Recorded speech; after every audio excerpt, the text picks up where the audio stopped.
Hey, what's going on, everybody? It's your boy Uncle L, and welcome back to a special episode of the Uncle L Way. Wow, wow, wow! This has been one of the most unique weekends of my entire life. I mean, wow, just, just wow. You know, going to SummerSlam was always my childhood dream. Ever since I've been watching the WWE, and thank God my first one was a two-night event. I know that some of y'all seen the first video from night one, but here I'm talking about. But here I'm gonna be talking about night two. Damn.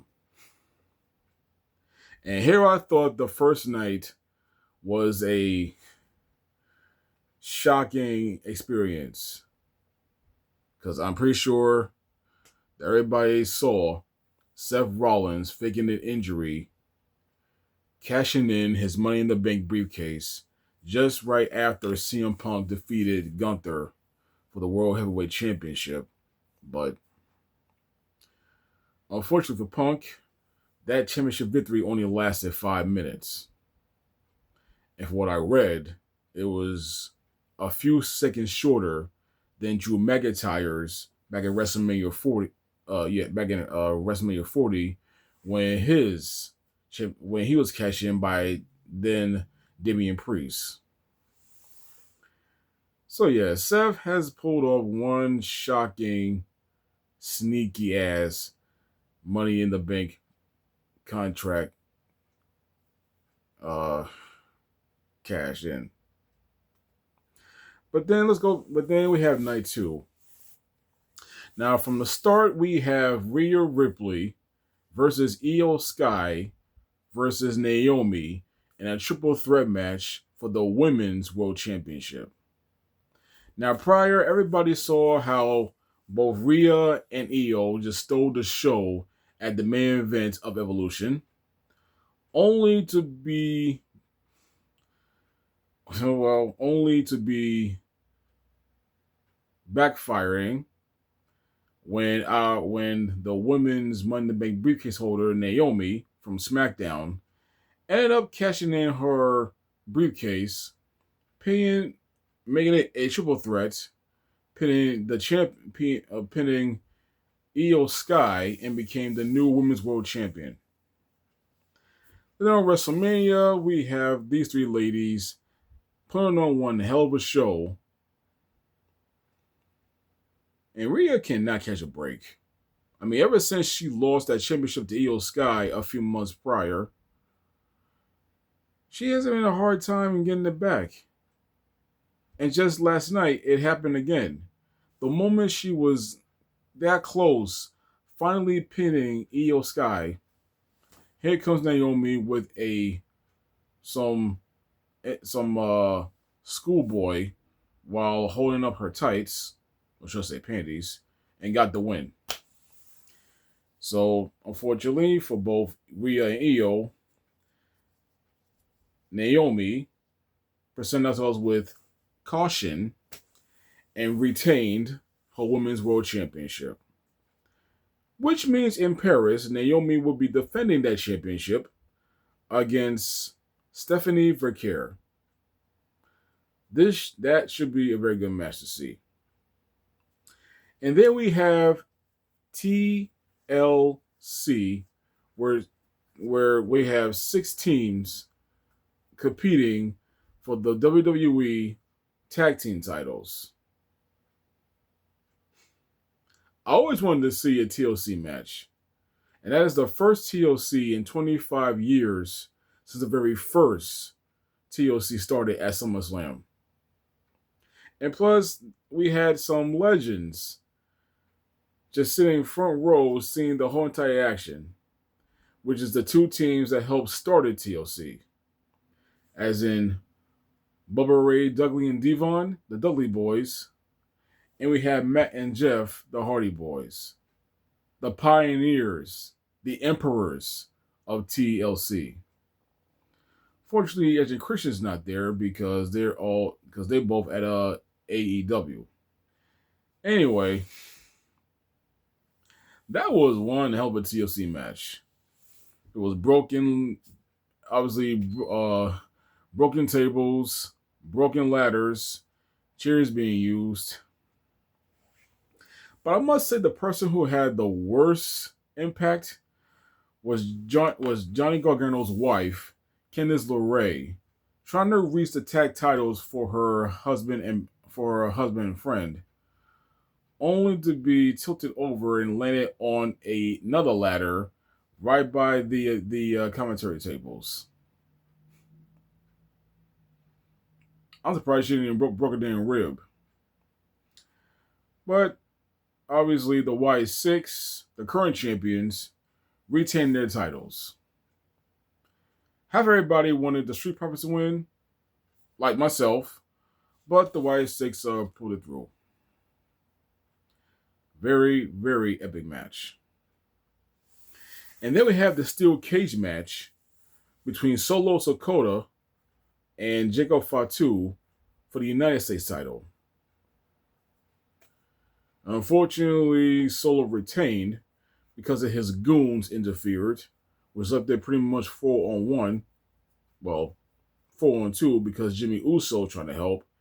But yeah, the numbers game was not enough.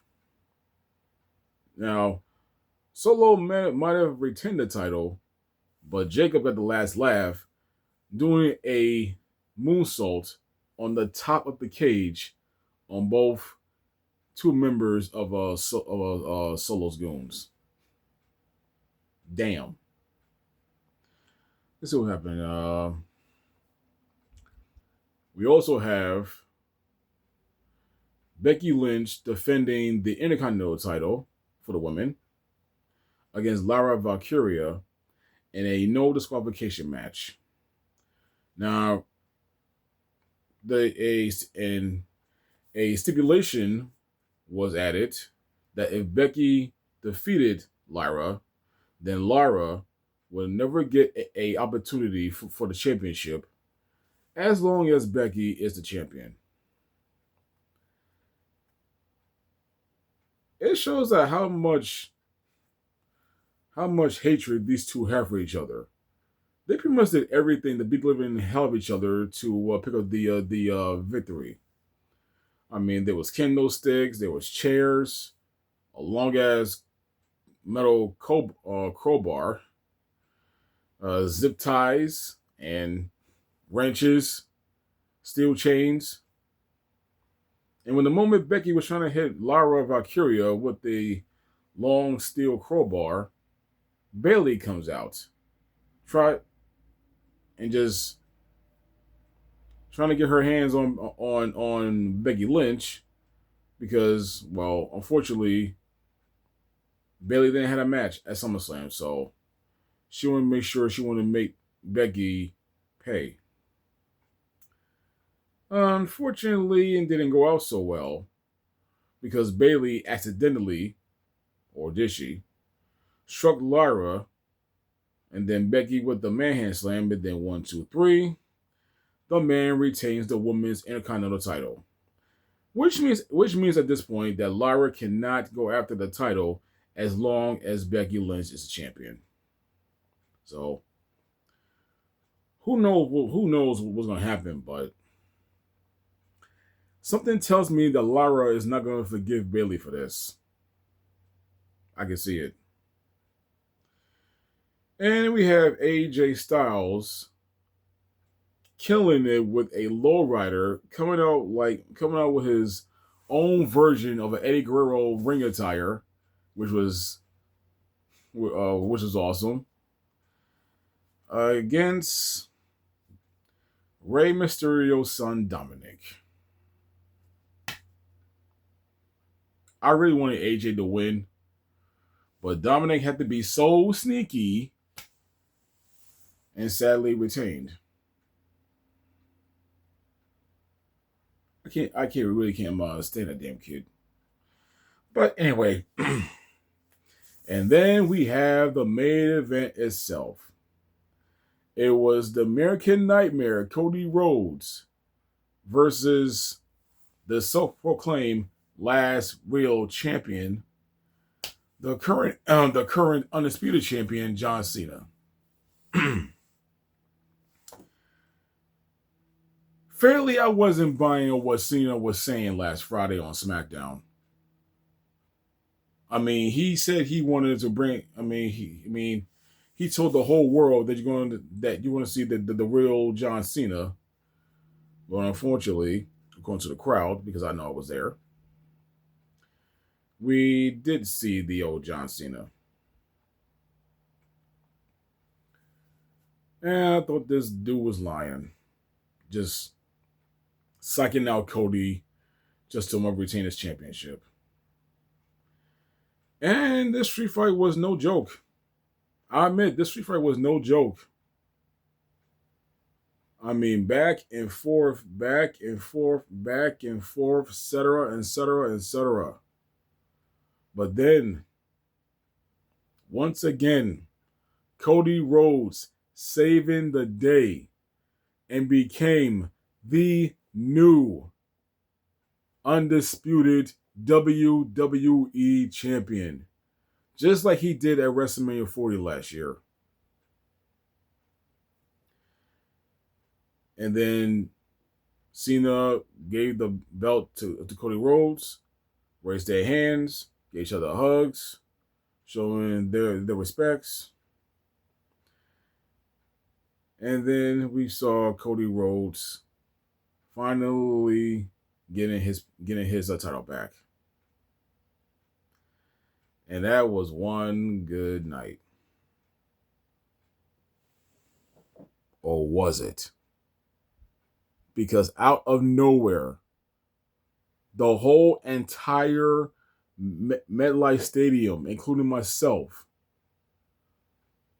surprisingly, seeing the return of the beast incarnate himself, Brock Lesnar. In the words of Michael Cole, holy shit.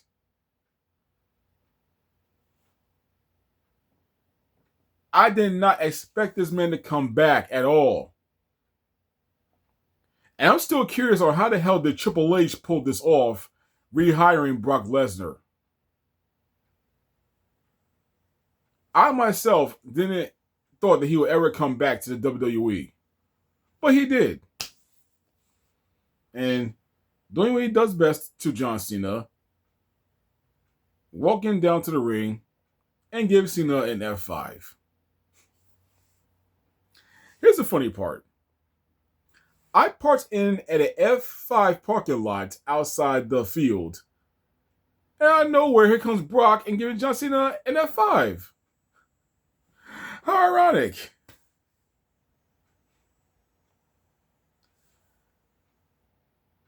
Now I'm just curious of what's going to happen tonight on Raw when it's going to be taking place in my hometown of Brooklyn, New York.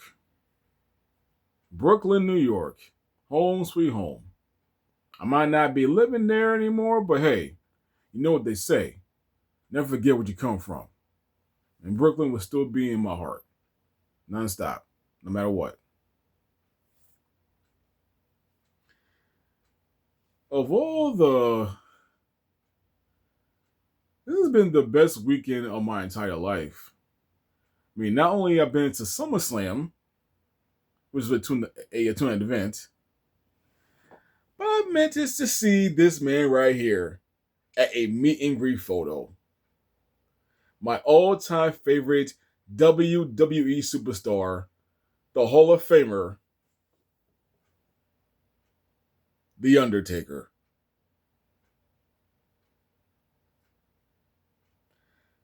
I still can't get that out of my head. I mean, I've been a fan of this man for 32 years. He was the first wrestler I ever saw on TV when I started watching it. The very first. And since then, I've been watching this man nonstop for as long as I can, for pretty much over 30 plus years. So yeah, that was my biggest moment. So anyway, SummerSlam is done. We got 2 new champions and a returned beast. So now we just might as well just find out what's gonna happen tonight on Monday Night Raw in Brooklyn, New York.